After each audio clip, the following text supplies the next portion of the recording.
नमस्कार दोस्तों, स्वागत है आपका आपके अपने पॉडकास्ट फ्री टॉक में। दोस्तों, आज इस पॉडकास्ट में हमारे साथ वकालत क्षेत्र की एक महान हस्ती श्री सुनील अवस्थी एडवोकेट जी उपस्थित हैं। इन्होंने 138 negotiable instrument act, recovery matters, commercial matters में महारत हासिल की है। साथ ही साथ विगत 2 दशकों से इन्होंने सहयोग, सेवा और सहकारिता की भावना के साथ इस पेशे को आगे बढ़ाया है। सर बहुत बहुत स्वागत है आपका सर। कैसे हैं सर? सर थोड़ा सा बताइए हमारे दर्शकों को अपने बारे में सर। नमस्कार, मेरा नाम सुनील अवस्थी है।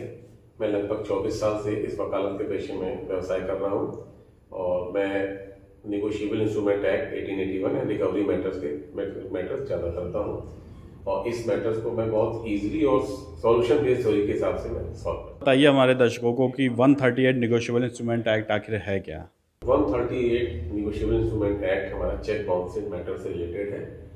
इसमें जिसको चेक मिला होता है, चेक होल्डर जो होता है, उसके लिए एक सेफगार्ड। इसमें क्या सर केवल चेक से संबंधित ही मामले आते हैं या और भी मामले इसमें आते हैं? देखिए, ये चेक बाउंसिंग मैटर्स केवल बिजनेस से रिलेटेड आते हैं। एक लीगल डेप्थ होती है, चाहे होल पार्ट हो चाहे वन पार्ट हो, किसी पार्ट में आपको लीगल डेप्थ को चुकाने के लिए किया जाता है। अच्छा सर, ये बताइए कि भारत में हम देख रहे हैं कि जिस तरह से भारत बढ़ रहा है, व्यापार बढ़ रहा है, तो चेक बाउंसिंग के मामले भी बढ़ रहे हैं, चेक बाउंस हो रहे हैं, व्यापार में सबसे ज़्यादा इस्तेमाल होते हैं चेक। तो इतने मामले बढ़ने के पीछे असल रीज़न क्या है, क्या कारण है? हमारे ऑल इंडिया में जो चेक बाउंसिंग मैटर्स बढ़ रहे हैं, लैक ऑफ नॉलेज की वजह से बढ़ रहे हैं। लोगों को एनआई एक्ट 8081 अभी लोगों को मालूम ही नहीं है। हमको कैसे काम करना है, क्या करना है, इसके बारे में लैक ऑफ नॉलेज है, जिसकी वजह से सारे मैटर्स ऑल इंडिया में मतलब जानकारी ना होने की वजह से जो है ये मामले बढ़ रहे हैं। तो सर बताइए कि अगर चेक बाउंस हो जाए हमारा, तो हमें सबसे पहले क्या करना चाहिए? देखिए, सबसे पहले अगर आपका चेक बाउंस हो जाता है तो सबसे पहले आपको ये देखना है कि चेक पे साइन किसके हैं और चेक किसने दिया है और आपके लीगल डेप्थ क्या है, उसके रिकॉर्ड्स को बनाते हुए एक नोटिस आपको भेजनी है। अगर हमारा बाउंस हो रहा है तो सबसे पहले नोटिस भेजनी रहती है। सबसे पहले नोटिस भेजना। हम भेज सकते हैं या किसी प्रोफेशनल एडवोकेट से ही भिजवानी चाहिए? देखिए, नोटिस हमेशा एक एक्सपर्ट ओपिनियन की राय से ही भेजनी चाहिए।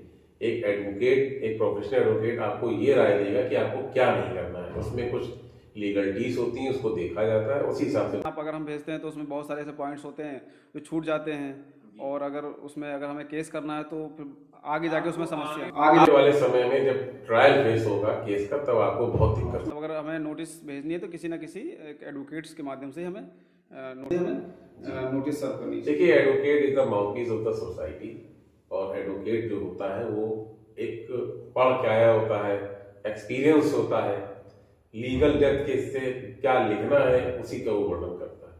इसलिए हम सब लोगों को एडवोकेट की सहायता से ही करना। जैसे कि व्यापार के क्षेत्र में अक्सर क्या होता है कि ज़्यादातर व्यापार फर्मों से होता है, प्रोप्राइटरशिप फर्म होती हैं। तो हम व्यापार मान लीजिए किसी फर्म से कर रहे हैं और हमारा पैसा बकाया है और उसके बाद हमें उससे पैसा लेना है, तो फर्म ने अपने नाम की चेक ना काट कर, उस पे साइन ना करके, बल्कि किसी इंडिविजुअल व्यक्ति की साइन की हुई चेक दे दी, तो क्या हम उस पे भी दावा कर सकते हैं फर्म के ऊपर पैसे बकाए? देखिए, सबसे पहले आपको ये देखना है कि चेक आपको किसने दी है और जिसने चेक दी है उसकी फर्म से उसका रिलेशन क्या था। वो फर्म में पार्टनर था कि ऑथोराइज सिग्नेटरी था या लीगल रिप्रेजेंटेटिव था, किस हैसियत से उसने चेक काट के आपको दिया है। आपको नोटिस उसको भी देना है और संबंधित फर्म के जितने पार्टनर सबको नोटिस देना है, कॉपी उनको जरूर देनी है। ऐसा होता है कि जैसे कंपनी में बहुत सारे डायरेक्टर्स होते हैं, बोर्ड ऑफ डायरेक्टर्स होते हैं, तो अगर वहाँ से हमें चेक मिलती है तो जो ऑथराइज पर्सन होगा उसी के सिग्नेचर होते हैं उसमें। सिग्नेचर होते हैं। जीएसटी पोर्टल पे आप जब उसकी इंफॉर्मेशन निकालेंगे, कंपनी की बोर्ड ऑफ डायरेक्टर्स है, एडिशनल डायरेक्टर्स हैं, तो आपको सबको नोटिस भेजना है। सबको नोटिस भेजनी है हाँ, और जिसमें आपको 15 दिन का टाइम मांगा जाता है उसमें जवाब देने के लिए। जवाब देने के लिए। जिसकी जो लीगल बाउंड नहीं है वो अपना जवाब दे दे। अगर किसी फर्म के डायरेक्टर को, एडिशनल डायरेक्टर को या साइलेंट डायरेक्टर को लगता है कि इस बिजनेस के लेन देन में मेरा कोई रोल नहीं है, तो उसको अपना जवाब जरूर देना चाहिए। मतलब उसको जवाब देना रहता है। अच्छा मान लीजिए सर, अगर हमने नोटिस भेजी और डायरेक्टर नहीं बनाया, किसी को कोई छूट गया, तो फिर बाद में कुछ उसका विकल्प होता है हमारे पास कि हम उसको ऐड कर सकते हैं पार्टी को? बाद में आपको काफी परेशानी आएगी, लेकिन जब केस बनाते समय इस चीज को आप बहुत ध्यान रखिए, क्योंकि डायरेक्टर का नाम किसका है ये जरूर होता है, देखा जाता है। सर व्यापार में देखा जाए अभी जैसे कि क्या होता है कि अगर हम किसी से सामान ले रहे हैं और या सामान किसी को दे रहे हैं तो उसमें जैसे कि as a security blank cheque हमसे मांगा जाता है और ज़्यादातर लोगों को देना भी पड़ता है। तो क्या ब्लैंक चेक हमको देना चाहिए? ब्लैंक चेक भी एक लीगल डेप्थ है और लायबिलिटी है। ब्लैंक चेक आपको देना चाहिए, लेकिन आपको एक लेटर पे मेंशन कर देना चाहिए कि ब्लैंक चेक आप क्यों दे रहे हैं, और उस पे एक लेटर पे आप इसको डिस्क्राइब कर देना चाहिए कि चेक लगाने से पहले आप हमसे कंसल्ट जरूर करेंगे। इन केस अगर उस समय मेरे पास पैसा नहीं हो तो मैं कुछ समय भी मांग सकता हूँ, मैं रीजन भी। सर इस एक्ट में कोई नए नियम भी आए हैं 138 नेगोशिएबल इंस्ट्रूमेंट एक्ट? इस एक्ट में 2 नियम नए आए हैं। इसमें ये एक 148 NI एक्ट अमेंडमेंट हुआ है। इसमें अगर 251 का एक स्टेटमेंट होता है, उसमें एक्यूज ने अगर उसको एक्सेप्ट कर लिया है कि ये चेक अमाउंट का देनदारी मेरी थी, और अगर कोर्ट चाहे तो उसमें 20% कंपनसेशन उसको जमा करा 20% उसको दिलवा सकता है। NI एक्ट जब बाउंस होता है आपका चेक बाउंस होना ही एक अपराध है, क्रिमिनल मैटर है।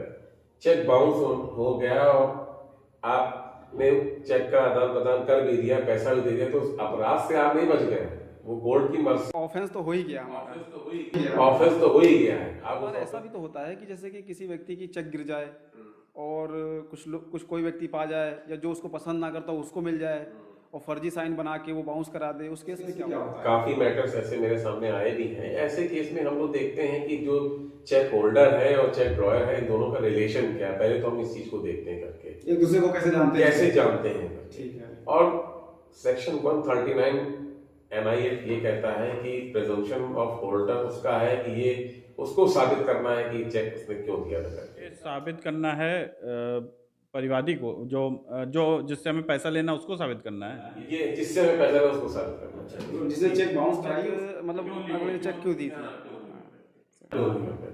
और इस सबसे अच्छा ये है कि अगर आपका चेक गुम हो जाए, कहीं खो जाए, किसी को मिल जाए, तो आप सबसे पहले एक FIR करा दीजिए, उसकी कॉपी रख लीजिए और बैंक में एक लेटर भेज दीजिए। और आपको कभी कोई अगर कोई नोटिस भी देगा तो आप उस नोटिस के जवाब में ये चीज जरूर लिखिए करके। चेक खो जाता है। जी लीगल डेप्थ है। चेक बाउंस मैटर वो लीगल डेप्थ के लिए है।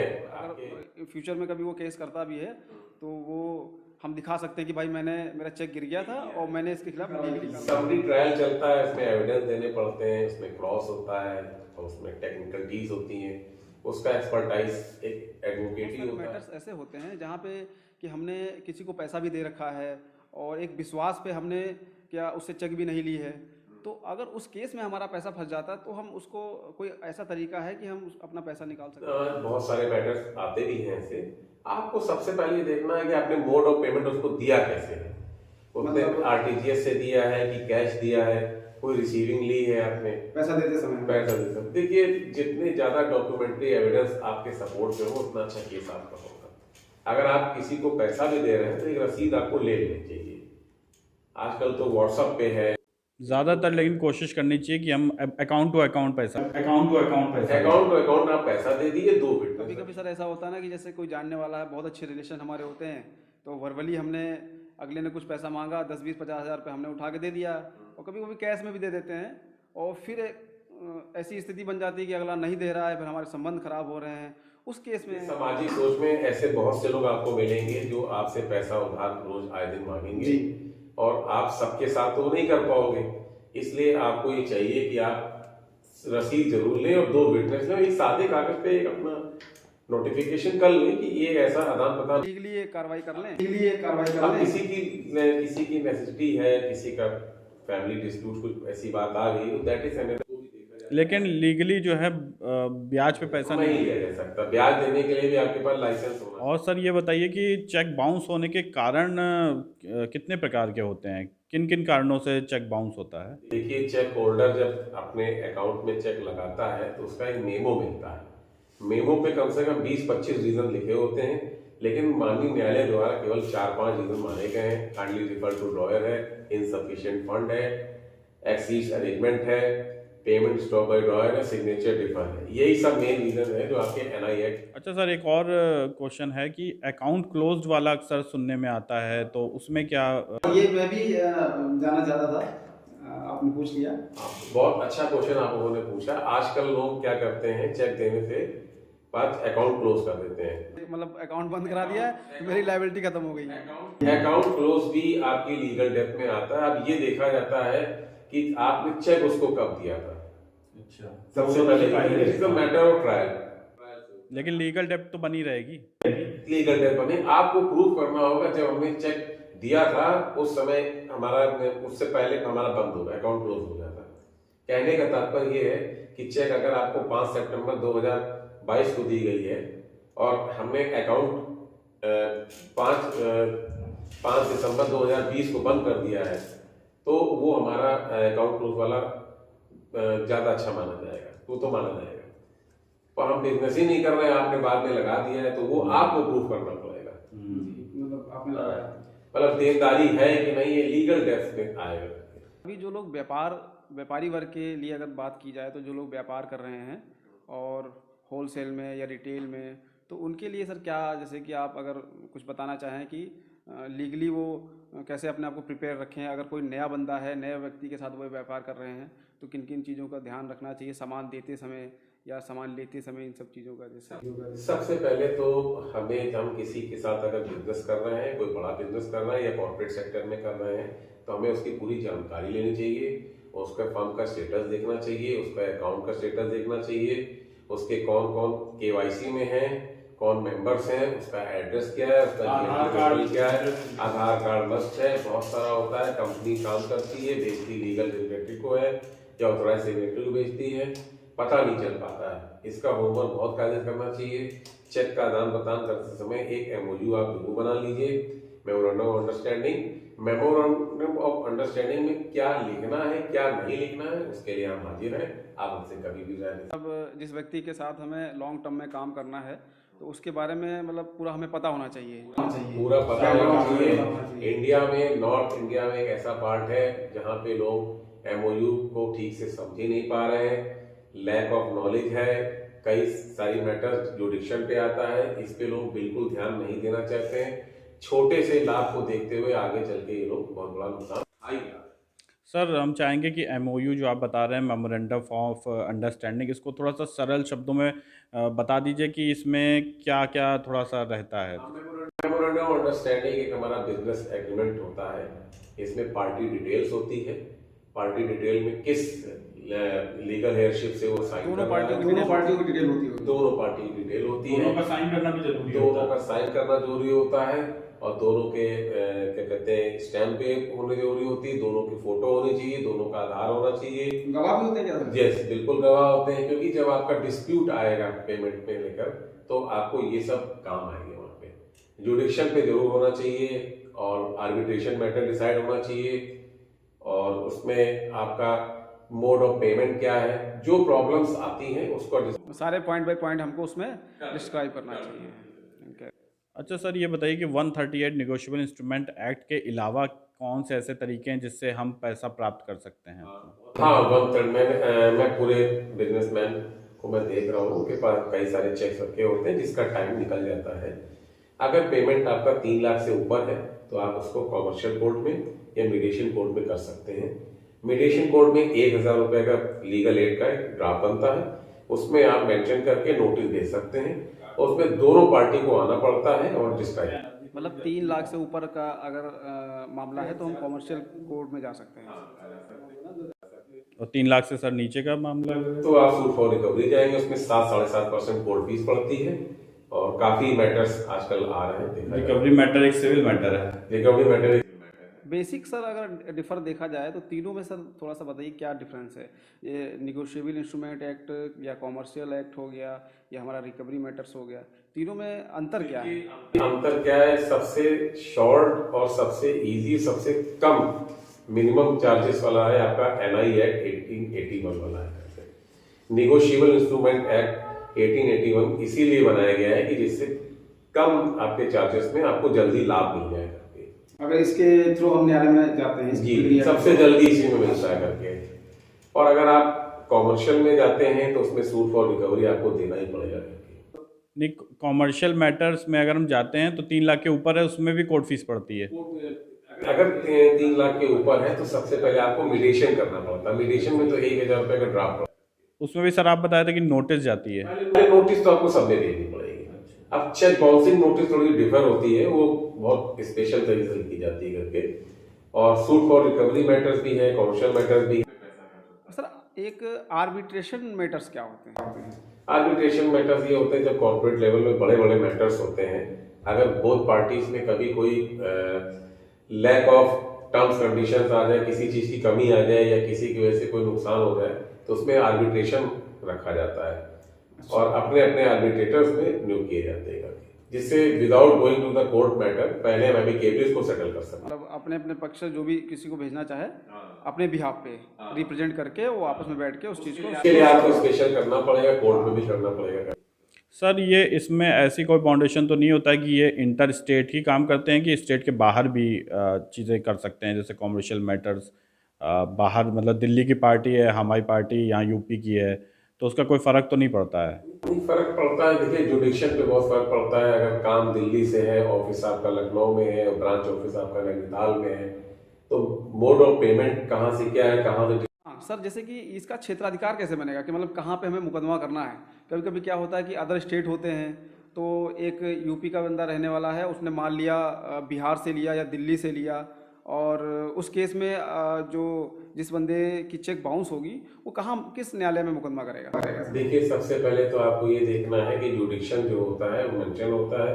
अब चेक देने वाला अगर आपको कोई दिल्ली से है और आप लखनऊ में रहते हैं, तो जाहिर सी बात है आप अपने लखनऊ बैंक के अकाउंट में लगाएंगे। अच्छा, मतलब जिस अकाउंट में हम लगाएंगे, जहाँ मेरा चेक होल्डर है, जहाँ मेरा बैंक होल्डर वही लगाऊंगा, मतलब वही क्षेत्राधिकार बनेगा, वही हम न्यायालय की प्रक्रिया। जी जी। और माननीय न्यायालय द्वारा काफी चेक बाउंसिंग मैटर डिसाइड भी किए जा रहे हैं, और माननीय चीफ जस्टिस ऑफ इंडिया भी हमारे इस चीज को देख रहे हैं। डे टू डे कन्विंसिंग चल रही है, मूड कोर्ट्स हो रहे हैं, इस पे ध्यान दिया जा रहा है। इसमें न्यायालय के द्वारा जब ये प्रूफ हो जाता है कि सामने वाले ने चेक दे के मतलब गलती करी है या जानबूझ के ऐसा कृत्य कारित किया है, अपना चेक बाउंस कराया है, उस केस में कितनी सजा का प्रावधान है? उसमें दोगुना, अगर ये साबित हो गया कि आपने चेक बाउंस किया है, अपराध किया है जी, तो उसमें आपको दुगनी पेनल्टी देनी पड़ती है और 2 साल की सजा है। भी अमाउंट का होता है उसका दुगना दुगना पैसा पैसा हमें दुगना पैसा देना पड़ता है और पेमेंट आपको देना तो ये पड़ेगा। पेमेंट न्यायालय में ही जमा होता है? पेमेंट न्यायालय में ही जमा होता है। और मैं आज देख रहा हूँ कि चेक बाउंस होता है, लोग उसको कंटेस्ट करते हैं। आई एम वेरी सरप्राइज कैसे उसको कंटेस्ट करते हैं, कैसे डिफेंस करते हैं, आई डोंट नो कैसे लोग कर रहे हैं।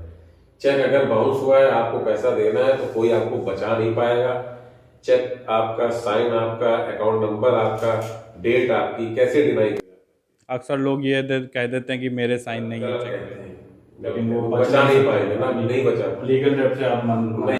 तो सर जैसे कि मुकदमा अगर हमें ट्रायल चल रहा है हमारा कोर्ट में, और दोनों पार्टियां अगर आपस में समझौता इसमें करना चाहें, तो क्या समझौता कर सकती हैं अपनी? समझौता आप किसी भी समय स्टेज पे कर सकते हैं। 257 सीआरपीसी है और नॉट प्रेस की एप्लीकेशन दी जाती है। सबसे पहले कोर्ट से रिक्वेस्ट करनी पड़ती है। मतलब सामने वाला अगर पैसा देना चाहता है तो कोर्ट को बता कि भाई हमारा पैसा मिल गया है, हाँ। तो हम आगे कोई कार्रवाई नहीं कोई करेंगे। पैसा देना भी चाहता है तो एक एप्लीकेशन फॉर्म में दे सकता है कि हम पैसा देना चाहते हैं, और इसको इस 257 जैसे आपने बताया कि 138 नेगोशिएबल इंस्ट्रूमेंट एक्ट है, साथ ही रिकवरी मैटर है, कॉमर्शियल कोर्ट के जो मैटर हैं, इन सब में नोटिस का बहुत रोल होता है।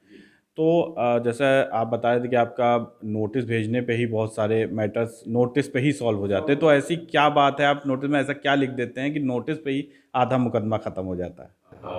बहुत बहुत शुक्रिया, आपने अच्छा क्वेश्चन पूछा। और एक्चुअली मैं नोटिस में लीगल चीज को ज्यादा ध्यान देता हूँ, मैं कम शब्दों में लिखता हूँ उसको, और कोर्ट हमारा लीगल और एविडेंस पे चलता है। और नोटिस में मैं हमेशा party name, address, legal depth, उनके इनवॉइस, उनके बिल्स को मैं साफ साफ लिखता हूँ, और कम शब्दों में मैं ज्यादा का वर्णन ज्यादा करता हूँ। इससे काफी नोटिस मेरी सक्सेसफुल हुई है और काफी लोगों का पेमेंट भी आया है मार्केट में, और नाम भी होता आज है। की डेट में सर कहाँ कहाँ काम कर रहे हैं आप? बहुत अच्छा क्वेश्चन पूछा आपने। आज की डेट में मैं मुंबई में काम कर रहा हूँ, आज की डेट में मैं गुजरात के साथ काम कर रहा हूँ, मध्य प्रदेश में काम कर रहा हूँ, मैं नागपुर में काम कर रहा हूँ, और मैं आपका छत्तीसगढ़ कर रहा हूँ, और मैं आपका यूपी में सब जगह कर रहा हूँ। बेसिकली आप यूपी में कर रहे हैं, लेकिन अगर कोई आपसे कंसल्ट करना चाहे या कोई बात करना चाहे तो ऑल इंडिया कर रहे हैं। कंसल्टेंसी ऑल मेरी ऑल इंडिया है और मैं एनआरआई क्लाइंट्स को भी डील कर रहा हूँ और मैं कोशिश ये करता हूँ कि मैं हमेशा उनको अच्छी सलाह दूँ और एक अच्छे नागरिक होने के मेरा दायित्व है कि मैं लोगों को अच्छी सलाह दूँ, अच्छे से कहूँ। अच्छा सर, आपको क्या लगता है आने वाले समय में भारत में किस प्रकार के डिस्प्यूट्स ज़्यादा बढ़ेंगे? आने वाले समय में भारत में हमारे यहाँ industrial dispute act, insurance sector और आपके कॉमर्शियल मैटर्स बहुत बढ़ेंगे करके आपके। मतलब जिस हिसाब से ये आने वाला भारत इस समय दूसरा है, केवल यूपी का विकास है। ऑल इंटरनेशनल मार्केट्स जो हैं इंडिया में यूपी को ज्यादा ध्यान दे रही हैं। यूपी के लोग जो है नॉर्थ इंडिया में सबका थॉट प्रोसेस थोड़ा दूसरा है, इजी वे में है, लैक ऑफ नॉलेज है और किसी कारणवश वो पेपर्स नहीं पढ़ते हैं, नहीं ध्यान देते हैं। मैं रिक्वेस्ट करूंगा, मैं एक अच्छे उसमें बताऊंगा कि आप लोग पेपर वर्क का होमवर्क ठीक से करें, अच्छे अच्छे एडवोकेट से आप ज्ञान लें, उनसे लिखवाएं, उनको दिखाएं ताकि आपका करोड़ों का बिजनेस अच्छे रूप में आ सके। सर जैसे कि कोई अगर आपसे जुड़ना चाहता है या आप ही के प्रोफेशन में, जैसे कि नई पीढ़ी है या नए एडवोकेट्स हैं आपके साथ जुड़कर काम करना चाहते हैं या आपसे सीखना चाहते हैं, तो सर वो कैसे मतलब जुड़ सकते हैं आपसे? हाँ, अभी बहुत अच्छा क्वेश्चन पूछा। नई पीढ़ी के एडवोकेट में से जुड़ना चाहते हैं तो उनको सिंसियर होना पड़ेगा, ऑनेस्ट होना पड़ेगा, लॉयल होना पड़ेगा, उनको बिल्कुल डिसिप्लिन में रहना पड़ेगा और 5 साल तक उनको बहुत मेहनत करनी पड़ेगी। Sincerity, responsibility, punctuality, honesty are the main part of the life of the success of every man and success has no shortcut. हाँ, सक्सेस का कोई शॉर्टकट चाहे डॉक्टरी पढ़ लें, चाहे वकालत पढ़ लें, चाहे आप सीए कर लें, किसी पोस्ट को भी कर लें, आपको अगर सफल होना है तो आपको मेहनत करनी पड़ेगी, आपको सीखना पड़ेगा, आपको समझना पड़ेगा, तब आपको आगे। वकालत भी एक स्किल्ड प्रोफेशन है। वकालत एक स्किल प्रोफेशन है और स्मार्ट वर्क आजकल बहुत ज्यादा है। नॉलेज होना अलग चीज है, किस समय आपको क्या करना है, क्या नहीं करना है, इसका ध्यान देना। स्टार्टिंग में देखा जाए तो 5 साल तो आपको देने वकालत में बहुत मेहनत करनी है और अच्छे सीनियर के साथ आना चाहिए, कोर्ट में की बातों को सुनना चाहिए, जजमेंट पढ़ने चाहिए, लाइब्रेरी जाना चाहिए, अच्छे लोगों के साथ बैठिए, कन्वर्सेशन आप अपने से अच्छे स्किलफुल पर्सन के साथ बैठिए और आप लोग बहुत आगे। सर एक चीज़ और बताइए कि आगे भविष्य में आप अपने को कहाँ देखते हैं और आप क्या करना चाहते हैं? आने वाले भविष्य में मैं बहुत आगे काम कर रहा हूँ, कई योजना मैंने बनाई है। आज की डेट में मैं ऑल इंडिया में काम कर रहा हूँ, मैं काम संभाल भी रहा हूँ और आगे बढ़ना चाहिए। सीखने की कोई उम्र नहीं होती, रोज कुछ ना कुछ सीखता रहता है और इंसान को अपना नाम भी कमाना चाहिए। और जो यंगस्टर हैं, मेरा उनसे निवेदन है कि आप लोग मेहनत करिए, पढ़िए और समाज को न्याय दिलाइए। हमारे यहाँ जो न्याय प्रक्रिया है, न्यायपालिका में बहुत सुधार हो गया है। माननीय न्यायालय द्वारा काफी कुछ प्रयास किया जा रहा है। हम लोग की जुडिशरी हम लोग का ध्यान देती है, कोऑपरेट करती है। सबसे पहले आप लोग को मैनरिज्म सीखनी चाहिए। मैनरिज्म बहुत बड़ी चीज है, अगर आप लोग को मैनरिज्म आएगी तो आप लोग बहुत आगे बढ़ सकते हैं। इस काम को कैसे करना है, किस तरीके से करना है, ये बहुत सीनियर्स की जरूरी है। रिस्पेक्ट करिए, अपने सीनियर्स की रिस्पेक्ट आप लोग जरूर करिए करके आप, क्योंकि सीनियर के पास जो ज्ञान भंडार है वो आपको उनके पास बैठने के पास ही आएगा। तो सर बहुत बहुत धन्यवाद, आपने इतनी सारी जानकारी हम लोगों को दी और हमारे व्यूवर्स को भी दी, क्योंकि अक्सर ये प्रश्न आते हैं तो आपने उसका निराकरण किया। और भी बहुत सारे सर प्रश्न हैं और साथ ही साथ जो आप वकालत के रोचक किस्से हम लोगों को बताए थे, तो हम चाहते हैं कि अगले पॉडकास्ट में जब आपको बुलाएं तो वो किस्सों के भी बारे में आप बताइए। तो सर बहुत बहुत धन्यवाद हम लोगों की तरफ से आपका।